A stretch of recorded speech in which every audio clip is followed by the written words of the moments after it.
What's up, guys? It's Sean with the Sean Daily Book Channel, and today I have for you the final installment in the First Law Trilogy, where we come to an end of the story pretty much, and this arc closes, and we have the last argument of kings.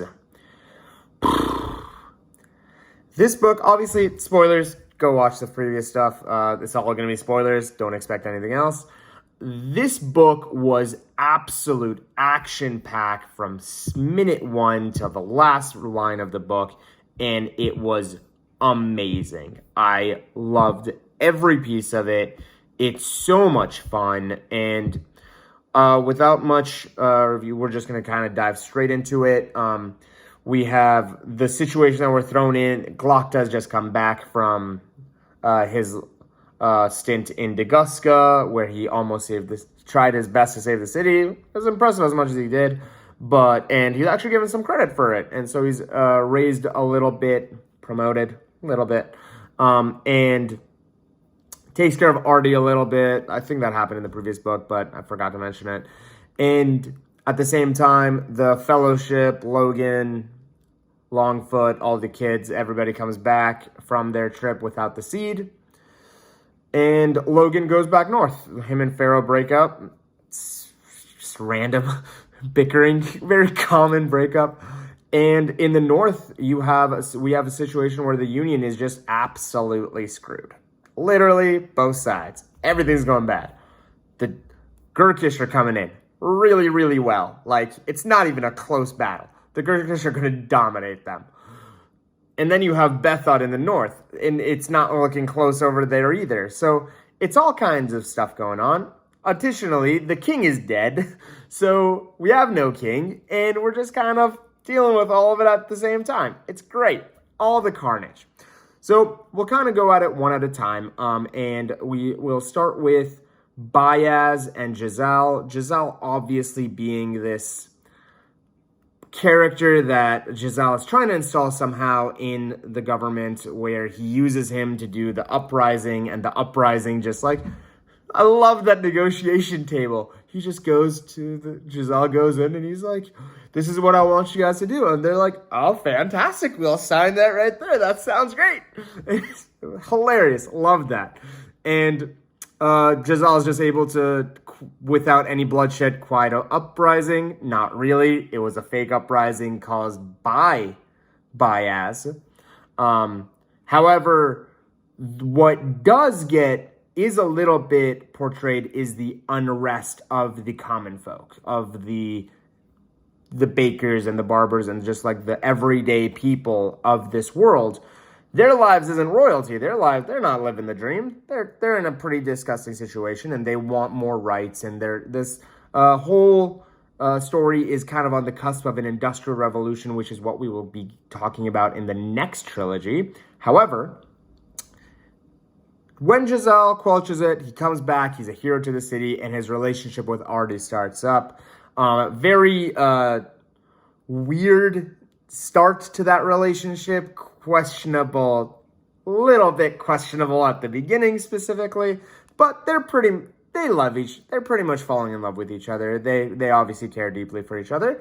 However, Baez, quite cleverly, fantastically orchestrated, makes Giselle king by claiming that he was the bastard son of the old king, and pretty much just clears the way for Giselle to take over.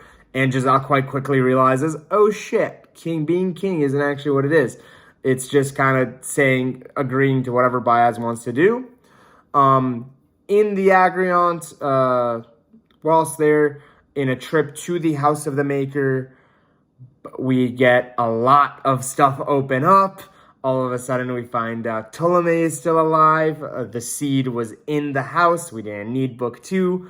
So that was a great moment there. But Ptolemy being alive, so many things about Baez becomes clear. All of a sudden, you're like, oh, Baez is just evil. Baez is just the bad guy here, isn't he? We don't know really. There are no good guys in these stories. It's called grimdark fantasy for a reason. And Ptolemy was fantastic. I did not really see that coming. I did notice slightly that Malachus, I'm like, the first chapter where Logan and Malagus are talking so much, he's so bubbly and exciting and like talking, and then all of a sudden he's so gloomy in the rest of it.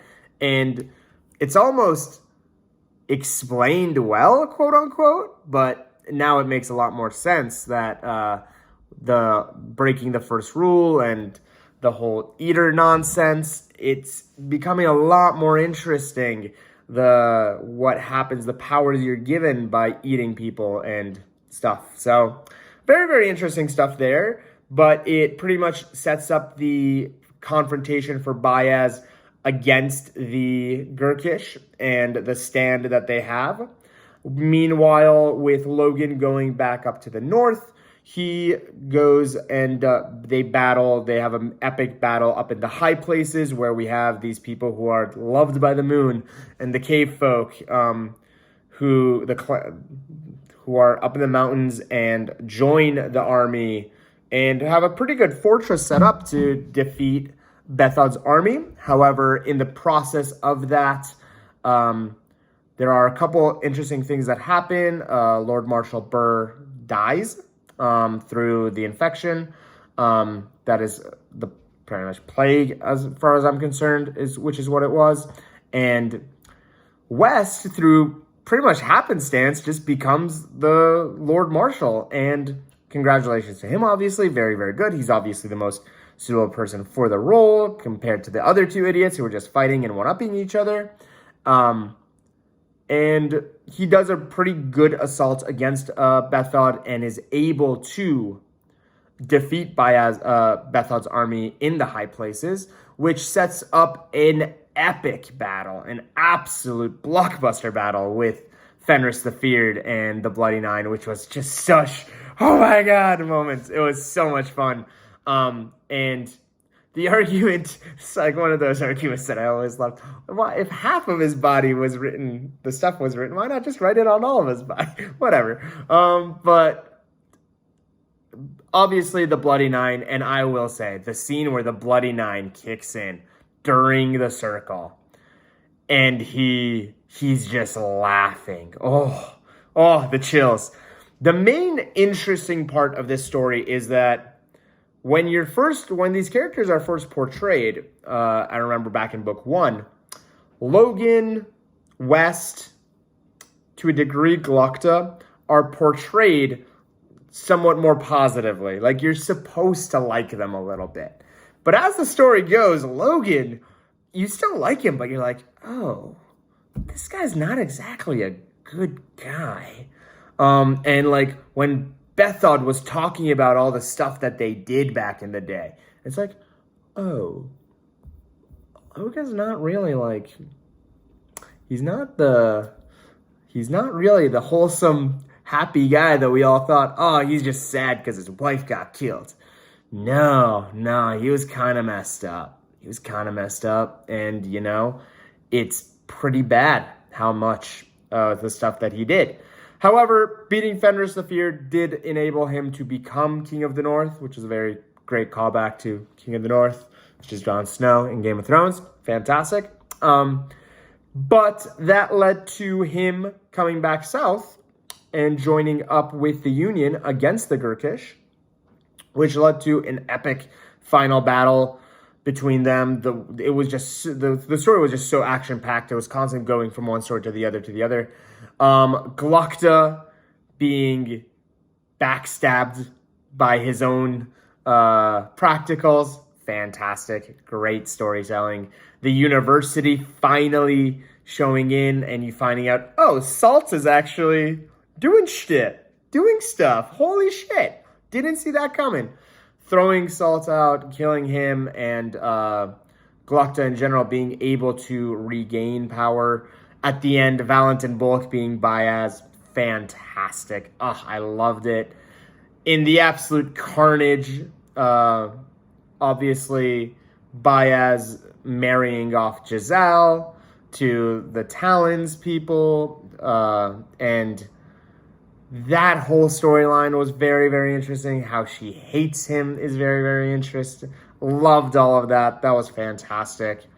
And then you have the Gurkish battle, actually, where Bayaz is able to defeat the Gurkish using magic with the help of Logan and the Northmen, the army, and they are able to, for now at least, put an end to the war with the Gurkish. Obviously, there's more to this story because, we haven't even met Khalul yet. So that's going to be a very, very interesting point of the story eventually. But we end off in this very almost melancholy-esque mode where Pharaoh just leaves at the end to go hunt down Khalul. And the Emperor, you have Jezal and Glokta as the heads of the Union. Begrudgingly, those last scenes where Bayaz is just beating Jezal up is just so... the mindset is just so broken where Jezal is just lost. He just doesn't know what he wants. He obviously wants to be with Artie. He can't be with Artie. He's stuck in this marriage that he doesn't want to be in. And then you have Glokta coming in and taking care of the problem, quite literally, where you find out that the Majesty, the Queen herself, is swings for the other team and isn't very interested in men, and gets threatened that her lover is gonna be killed and raped if she doesn't comply and start spurting out some kids. Was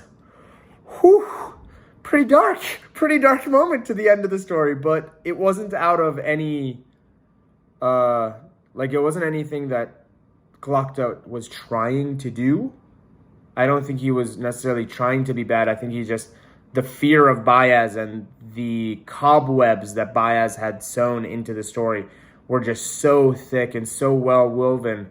There was no way to fight against Bayaz directly, which leaves the story in a fantastic place, honestly. I'm very, very excited. I have finished the Age of Madness trilogy, and we will be getting into that as well, and I just cannot wait because this is slowly turning into one of my favorite stories. The North situation with Logan in the end running off the cliff, I was like, well, perfect symmetry. It didn't really make sense. After he killed Rudd Thunderhead specifically, it was and he killed the kid of the Mountain Clan people. It became, Logan was obviously not somebody, he had to die pretty much, was kind of the situation.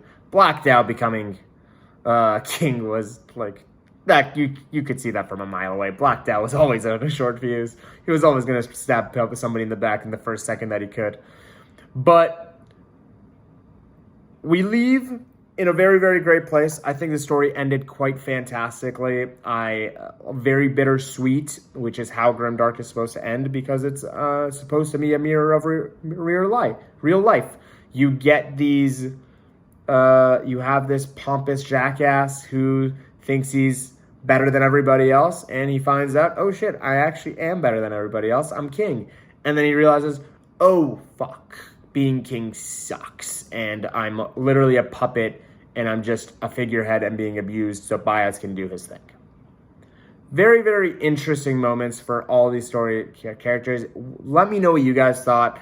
I absolutely loved these books. I had so much fun reading them. There were so many unique and interesting moments all throughout the story. Let me know what you guys thought. Throw them in the comments below. I'd love to talk to you guys. That's the whole point of this channel, is this is the stuff that I love. I love talking about it, and I want to talk about it with more people. So let me know what you guys think, and I will be back with some more Joe Abercrombie very, very soon. Thank you guys so much, and I'll see you guys in the next video.